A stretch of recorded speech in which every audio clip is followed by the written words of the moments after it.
When I say that your team is a reflection of you, I don't mean that people look at them and that they think that they understand you.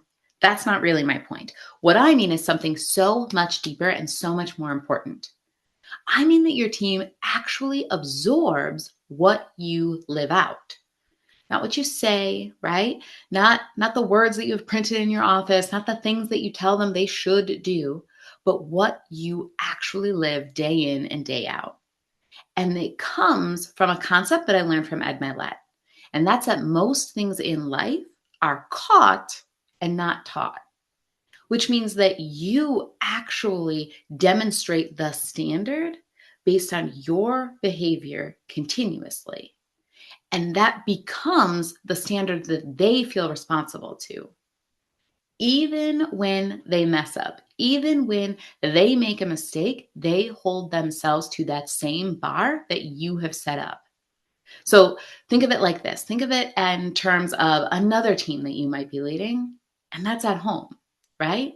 So at home, you live by a certain set of values, even if you haven't articulated them to your children or you haven't really fully thought through them yourself. You know that there are things that you expect of yourself. In our household, one of them is a very high standard of respect. It is not a situational respect. It is not a positional respect. It is a non negotiable respect for people. So if we have a kiddo or a teenager who gets in trouble, maybe for making a joke at someone else's expense, maybe for making a comment to a teacher or to another adult in their life that they shouldn't have, yes, we start out being disappointed, as I'm sure you would too if your kids overstepped one of your very firm values. But what happens when it is a value that you've been living day in and day out? Your kid gets it before you ever have to say a word. And when you can see that on their face, this is not what we do in this family. We do not make fun of people. We do not treat people disrespectfully. When they have a conversation with you and they don't make excuses for their mistake, they don't deflect and say that, well, everybody was doing it or so and so dared me to make some comment. And what if they came to you and actually offered consequences before you even had a chance to dole them out?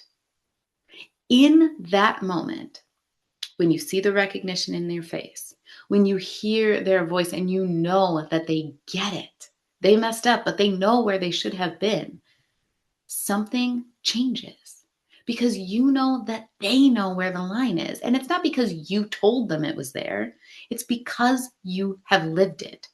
They caught it, you didn't teach it. That is clarity, that is alignment. And that is actually where connection comes from too. It's not from avoiding mistakes and it's not from, having like ice cream together or a pizza party at work. It's coming from a shared understanding of where the standard is. That is when that pride hits you because it's not because your kid was perfect. It's not because your team is perfect. On the contrary, it's because when they screw up, they know exactly where you expect them to be. And this is the part that most leaders miss is that connection. It isn't built through these shared experiences. Like I said, it's not the ice cream, it's not the pizza party, it's not that we all got together for happy hour. It's built through these shared standards. And you can see it with your teams, right? If you think of the best leaders that you know in life, their teams uphold those values and those missions that they have, right?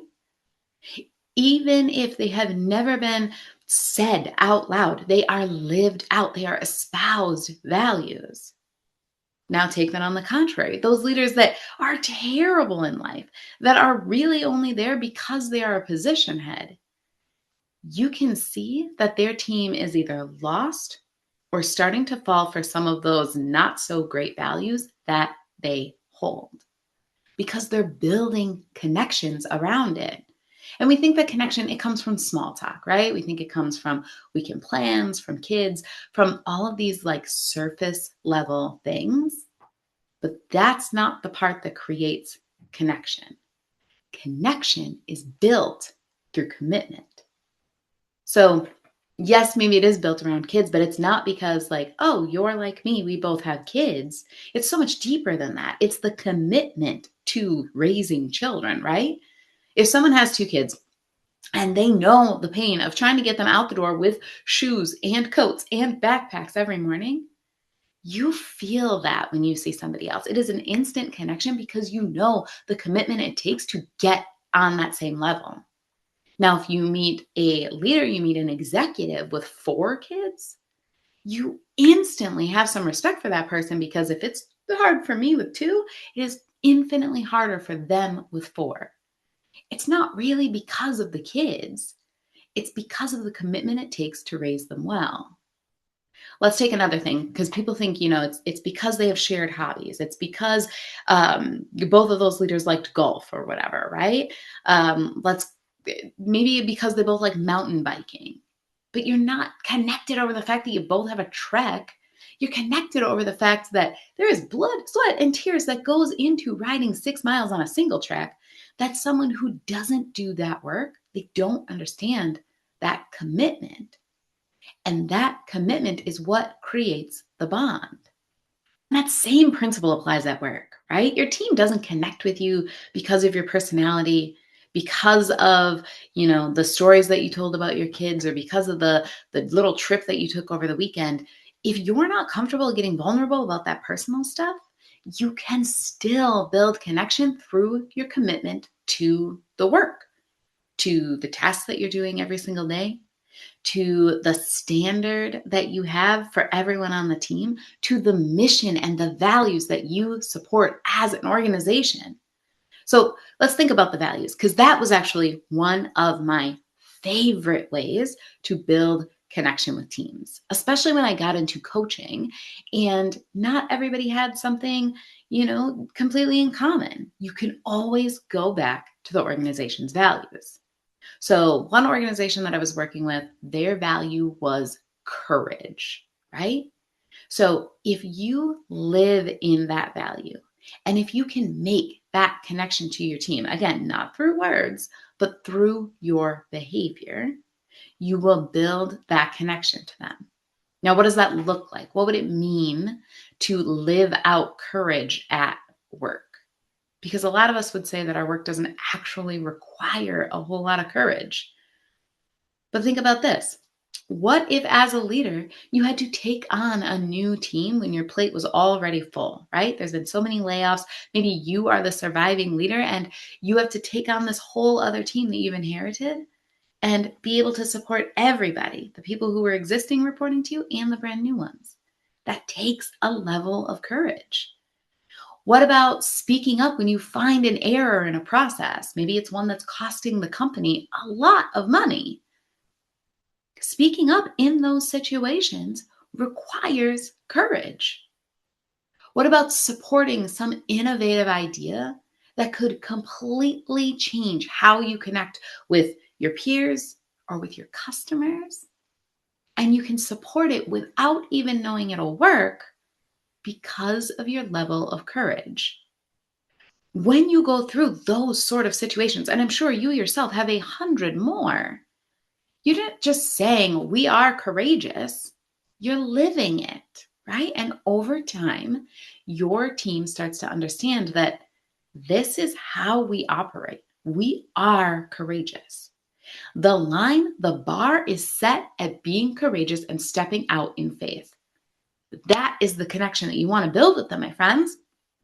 Now, that company that I mentioned that, being courageous was one of their values. I saw it play out so perfectly with one of the leaders there that I got to work with. He managed an accounts payable and accounts receivable department, and he had inherited the team and their processes, everything that they did, about a year ago at the point that I met him. All right. And about that same time, about a year into his role, he uncovered this massive gap. It was over $650,000 worth of just slipped through the cracks money that had just fallen down into the couch cushions that they were not getting in that business. And when he found it, How do you think his team felt? They were terrified, right? They had been there a long time. They had been doing this process for years at this point. So they had some questions. Are we going to lose our jobs? Are we going to have to go back and fix everything that we've done for the past years, plural? What is senior leadership going to say about this? What are they going to do? And honestly, if we're being honest, he was pretty scared too. I mean, after all, he had been leading this team in this process for a year at this point. So some of that loss, some of that over $500,000 that was lost was on his watch. But instead of covering it up because nobody else knew at this point, and so probably no one would find out if he didn't say something, he chose to step up in courage. And he took the initiative to set up some time on leadership's calendar. And you better believe that I did not let him go into that meeting unprepared, right? He walked those senior leaders through what happened, what was causing this leakage that they were seeing, what actually was the root cause of it, where in the process things were falling apart, and where did they need to be shored up, and what his plan was to put a Band-Aid over this, right? We need to stop the bleeding right now. And we need to keep this going moving forward so we don't lose any more money. And also, we had to clean up everything that we left back there. So, was that going to be more work for him and his team? Yeah, you bet. Was it going to require a brand new level of leadership from him? Also, yes. But what mattered most was that his team saw his commitment to the value that he held so strongly. It wasn't about looking good, right? It wasn't about putting lipstick on the pig and making sure that everyone felt good about this. It was about getting it right, about being courageous enough to step up and say, there is a mistake and we can fix it. And that team, they reflected that right back to him. Within 1 month, my friends, they had recovered more than half of that backlog. That is a substantial step to take within 4 weeks. They also rebuilt the process so that they wouldn't see continued money slip through the cracks again. And they partnered with other departments to build an audit process to make sure that it was strong moving forward. Because not only were they going to fix this gap that they found, but they were going to make sure that they were held accountable to it moving forward into the future.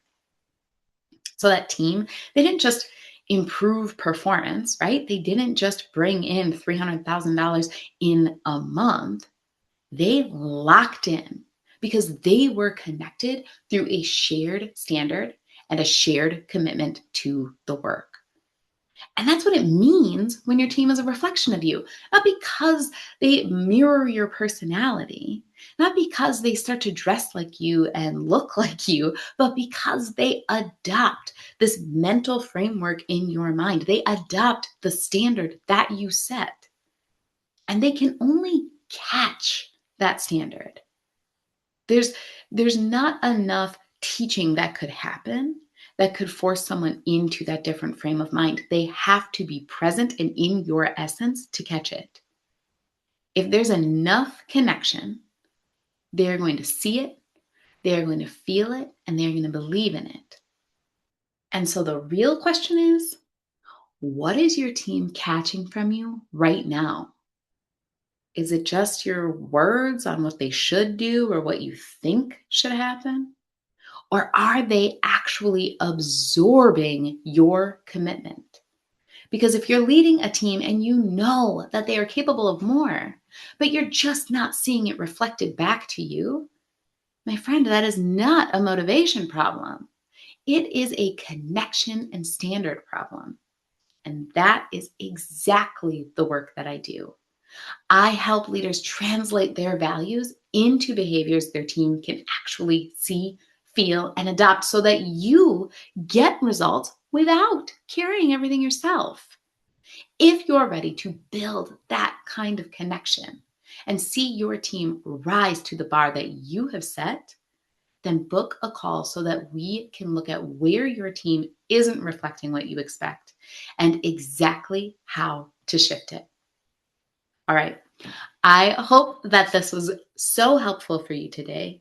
I hope that you are feeling aligned and strong in your leadership with your team. And if you are, I ask that you would share this with anyone else who could use it.